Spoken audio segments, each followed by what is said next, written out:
ADHD. It's something I never thought I'd be talking about, not to mention something that would completely change the way that I understand myself. This is a part of my story that I've kept quiet about until recently, but today I want to open up. My name's Jack Thompson. I'm a professional athlete, and last year, age 35, I was diagnosed with ADHD. Getting diagnosed wasn't just about putting a label on a bunch of quirks. It was about finally making sense of a lifetime of challenges and triumphs that I never fully understood. And I hope that by sharing my story, I can help somebody else feel less alone.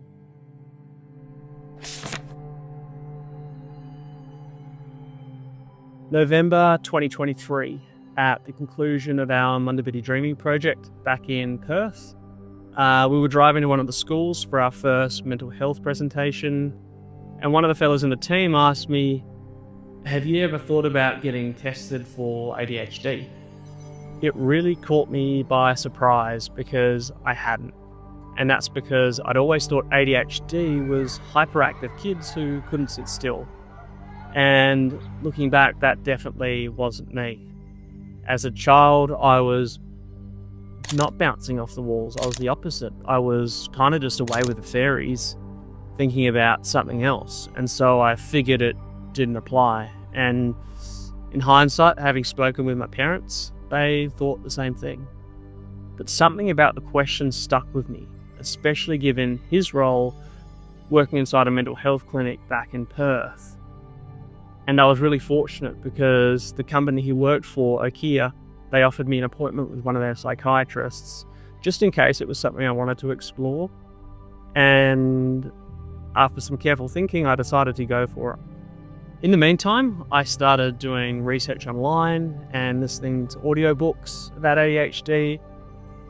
And it's worth noting that they were audiobooks because I've never been able to read a normal book. I've just found that the words don't get absorbed into my brain.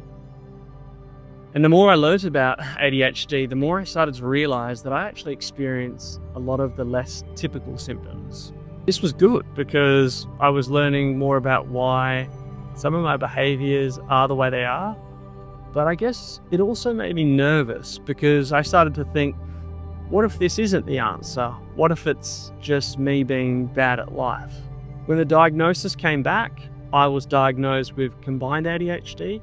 And without going into too much detail, there's two different types of ADHD. There's impulsive ADHD, inattentive ADHD, and combined ADHD, which is a combination of the two. And I had the latter, which means that I'm both impulsive, tattoos, adrenaline junkie, often fiery, but I'm also inattentive. If I'm not the slightest bit interested in something, then I'm not interested at all. I felt this overwhelming sense of relief that it wasn't just me, that there was a reason that my brain worked the way it did, and I struggled with certain things and excelled at others. And for the first time, it was quite powerful. I felt seen, and that I wasn't broken, but in fact, perhaps there was an opportunity for me to use my ADHD as a real strength.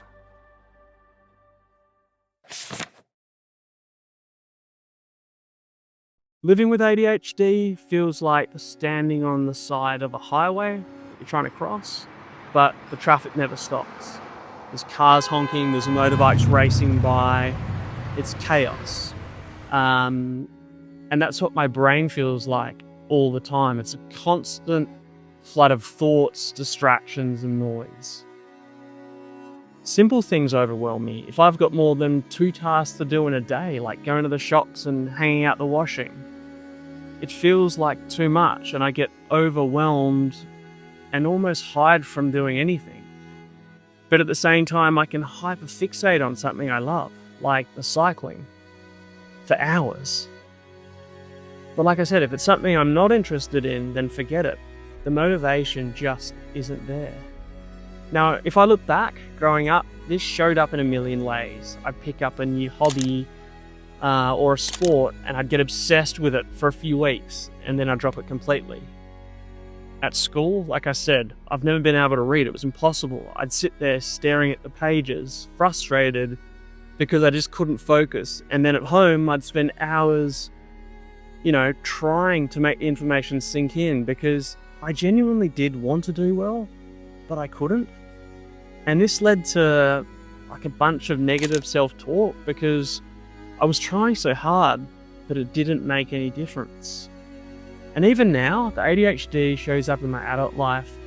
Sometimes I hyper-focus on my cycling position, and my friends and family know me for this. Like, to the point where I don't even want to write because I'm so fixated on a simple, insignificant asymmetry with my pedal stroke or the way I'm sitting on the saddle.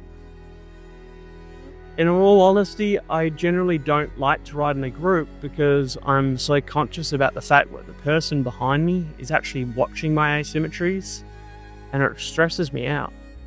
It's exhausting, but it's also just my reality.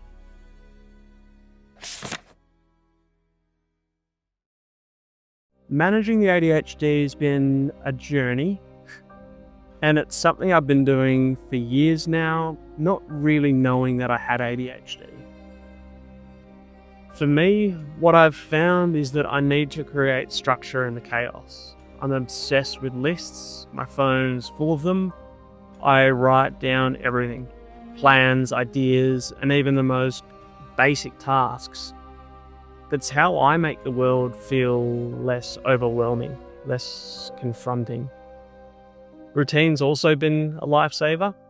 Every night before bed, I plan out the next day, but not just as a to-do list, as a complete daily schedule. Everything has a time allocation and notes next to it so that I know that when that time comes, I know exactly what I've got to do. It might sound small, but waking up with a clear plan, it really does help me feel grounded. Cycling's also been therapy. I've started to use the term meditation in motion because when I'm on the bike or I'm surfing or just generally active, the sense of calm that I experience really gives me an edge. That same intensity that makes those daily tasks really hard, it's also energy that I can channel towards big goals. And I think it's what actually lets me push further than most. So I may see this as controversial, but medications played a big role for me too.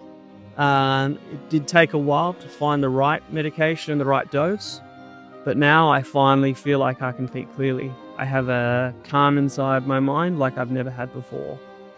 And I like to describe the effect that the medications had using the example that if life was a game of Tetris, I feel like I've been playing Tetris with one arm tied behind my back. I've just never been able to adjust those falling pieces so that they slot into place. But now that I have both arms free, I can control the things that are going around me more in the way that I want them to be. And I guess life's become less challenging. It's less of a challenge.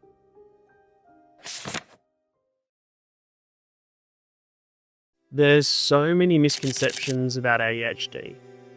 Like I said, I used to think it was just hyperactive kids, but it's so much more. It affects focus, emotions, motivation, literally every part of your life. While I'm talking about stigmas, I want to talk about medication for a minute. And like I said, it might be controversial because there is a stigma attached to it. You'll take the stimulants, that's a drug. But here's the truth. ADHD is a diagnosed medical condition. If you had diabetes, you wouldn't hesitate to use insulin.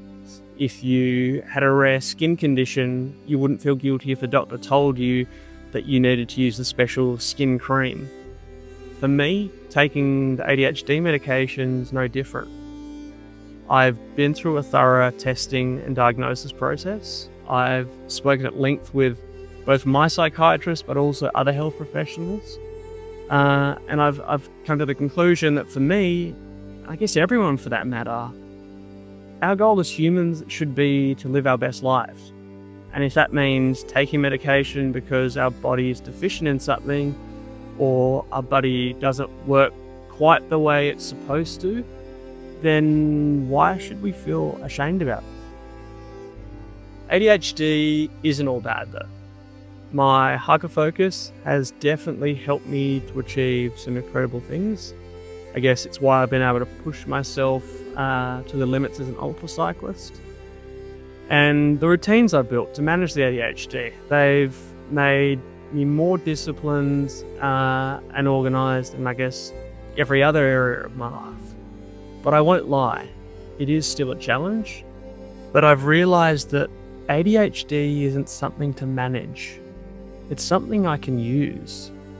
It's the reason I've been able to push through circumstances that others write off as impossible. It's why I've broken records and the reasons I've been able to turn my passion into my career. I've started to realise that ADHD isn't a weakness. It's my edge.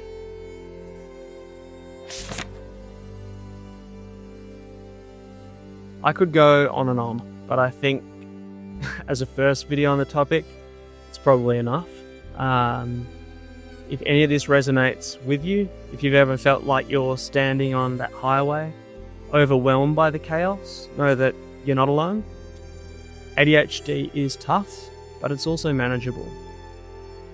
If you're wondering whether you or a loved one might have ADHD, I really encourage you to seek the answers. My experience has shown that it is 200% worthwhile. So thanks for letting me share my story. If this video has helped or inspired you, I'd love to hear your thoughts in the comments. And if you haven't already, don't forget to like and subscribe. Over the coming months, I'm going to try and share more about what it's like as a professional athlete or as a human with ADHD, and go into more detail about some of my triggers, my coping mechanisms, and how I use it to my advantage, just to get the most out of life. So yeah, thanks for listening.